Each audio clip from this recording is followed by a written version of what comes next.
Lakam, which is peace unto you all. Hayawam Tawab La Atham Za Achikam Yawam Rachagadol Charlotte, which is good day. This is your brother Yawan from the GMS camp in Charlotte. Nachamatam Kaya. Hamalakatha Shamayim Kwara, repent ye, for the kingdom of heaven is at hand. Call Layim La La, but now Yahweh Bahasham Yahweh Shai. Bahasham Rachag Wadashwa Mashanalaza Kwanim Nawa. Wamalakiam Sharachagadol, which is all praises to our Father Yahweh, which means he exists. Bahasham, and the name Yahweh Shai delivers. And double honors to the elders and apostles of Great Millstone. This is an article on people.com, and it says, Depression era recipes are making a comeback as food budgets tighten. It says TikTok users have been sharing creative meals that stretch groceries such as fried potatoes with hot dogs, pork cake, and water pie. It says many of the meals made by American families during the Great Depression initially gained popularity because they were affordable and filling, often featuring creative uses of overripe fruits. Think banana bread or shelf-stable ingredients like crackers. It says, but amid the recent 43-day government shutdown, which affected vital food assistance programs, some Depression-era meals gained renewed interest on social media. From water pie to pork cake, below are a handful of Depression-era meals making a comeback online. And it says fried potatoes with hot dogs. It says, reading this one, it says a TikTok user, Food Wanderer, demonstrated adding a starch to a processed meat is an easy way to create a hearty meal. This dish combines fried potatoes, onions, spices, hot dogs, and mushrooms for a one-pot entree. It says ham and potato patties. All right. It says split pea soup. All right. And then it says pork cake. All right. And then it mentions the water pie. But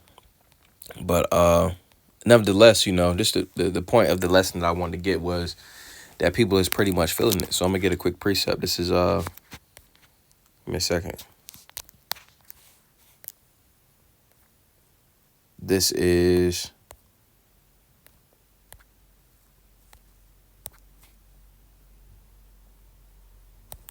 Second Esdras, chapter 9, and we'll start at verse 1. And it says, He answered me then and said, Measure thou the time diligently in itself, and when thou seest part of the signs past which I have told thee before, then shalt thou understand that it is the very same time wherein the highest will begin to visit the world which he made. It says, Therefore, when there shall be seen earthquakes and uproars of the people in the world, then shalt thou well understand that the Most High spake of those things from the days that were before thee, even from the beginning, because the end was prophesied from the beginning. All right. And what, going back up to verse 1, it says to measure the time diligently. And that's essentially done by lining up current events with the scriptures, or lining it up with prophecy, the things that were essentially prophesied about, just pretty much lining up those things to where it's made understandable to those that's ultimately hearing the message, all right, being the elect.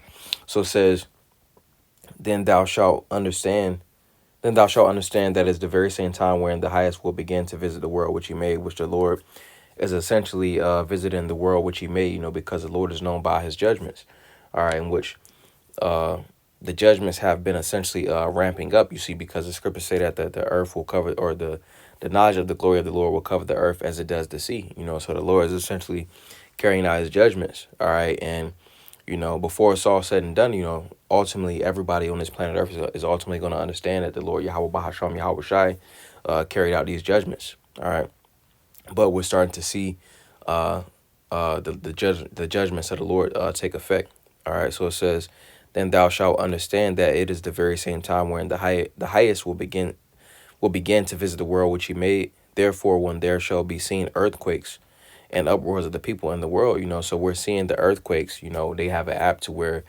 essentially you can see how great of, magnitude the earthquake was and the location of the different earthquakes, so it's been various different earthquakes happening. All right.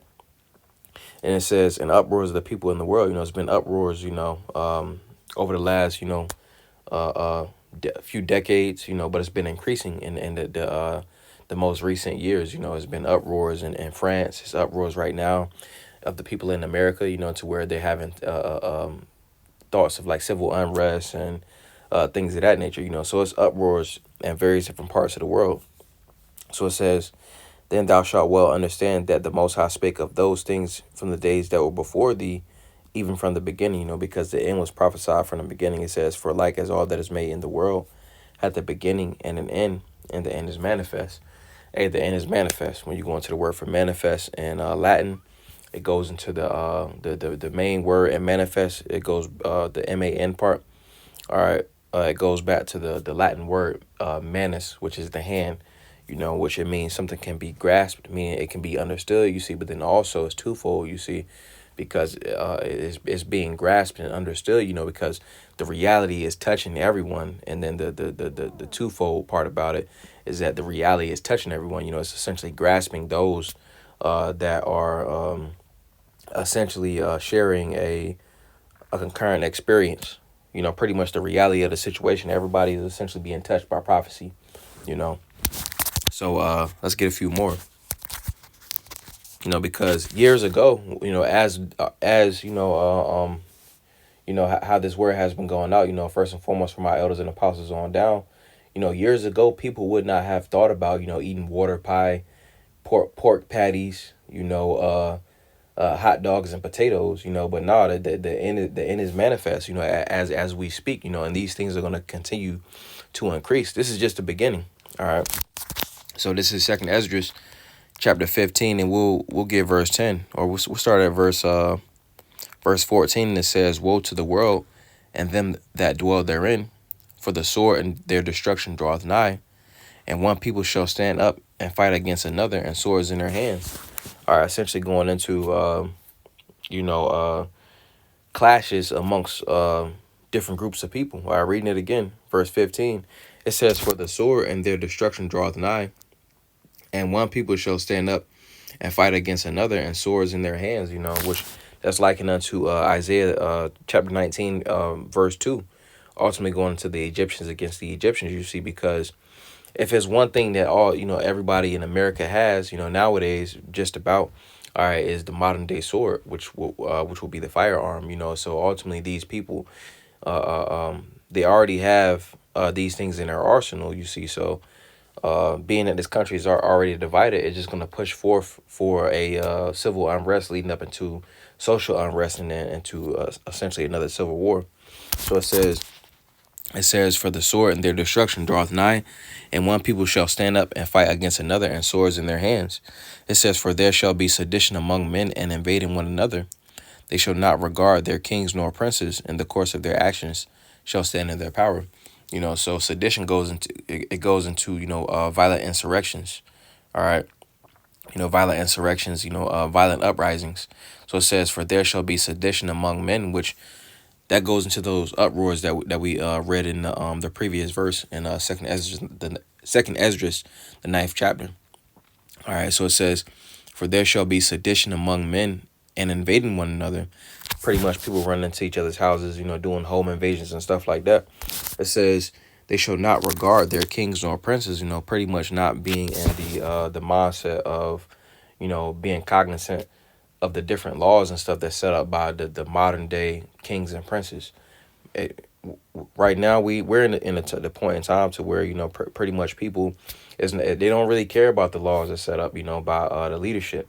Right now they're not happy with the leadership that they have been receiving. You see, so people are going to start taking matters into their own hands. So it says, Second Esdras 15 and verse 16, it says, for there shall be sedition among men, and invading one another. They shall not regard their kings nor princes, and the course of their actions shall stand in their power. So pretty much people are going to be getting at how they live, and they're going to be using violence, to acquire, different benefits. If they see the next man or the next person, with something that they want, they're going to go and take it. All right, verse 17, it says, a man shall desire to go into a city and shall not be able, in which, we see this in different manifold ways, you see, but one way is, through that, how they got the, what is it called, the easy passes. And then also how, Esau Edom can essentially, place, road blockages, but pretty much it's going to be to the point where, people are not going to be able to traverse, as easy as what it is now, which we got a little glimpse of that, during the C-19, you see, but things are going to be a lot more stringent, as far as, in reference to, traveling and traversing, as people can, right now, because i.e., you got the real ID or the digital ID. It's gonna be people against those things, So, and just because of that, people already need permission to go to different places across the world, So people desiring to go to certain specific places, but they don't have what it takes or the certain requirements to go to those places, they're not gonna be able to travel like that, So that essentially plays into verse 17, where it says, "A man shall desire to go into a city and shall not be able," because Esau is gonna make it very pretty much it's gonna be like a prison planet, one of those dystopian type of movies, that he puts out there, But verse 18, it says, "For because of their pride, the city shall be troubled, the houses shall be destroyed, and men shall be afraid." All of those things are going to be happening concurrently.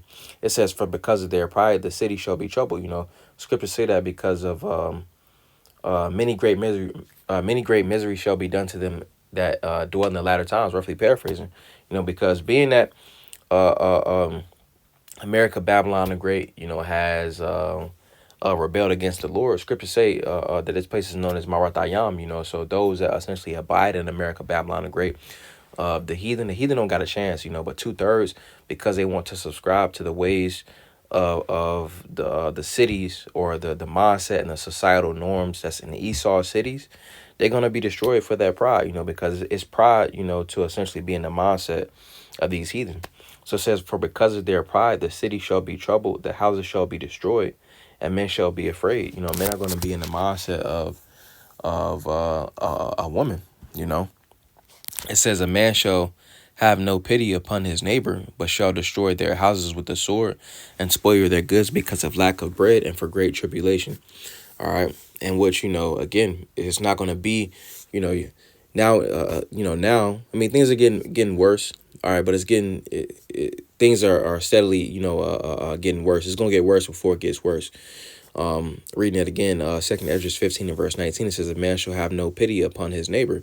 All right, right now, you can go to the gas station, and open the door, for your common everyday American, so to speak, and someone might say thank you, they might not, but those general customs and courtesies are dwindling, you see.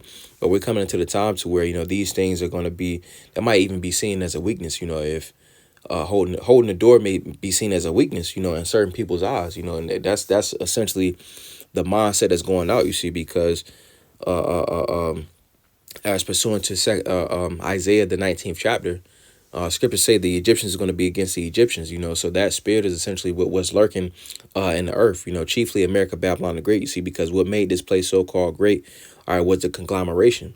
All right, the Lord is essentially touching that idol of conglomeration, all right, and everybody's essentially at each other's neck. All right, so that common everyday neighborly vibe is no longer there. All right, well, it's still some there, but it's dwindling very quickly. All right.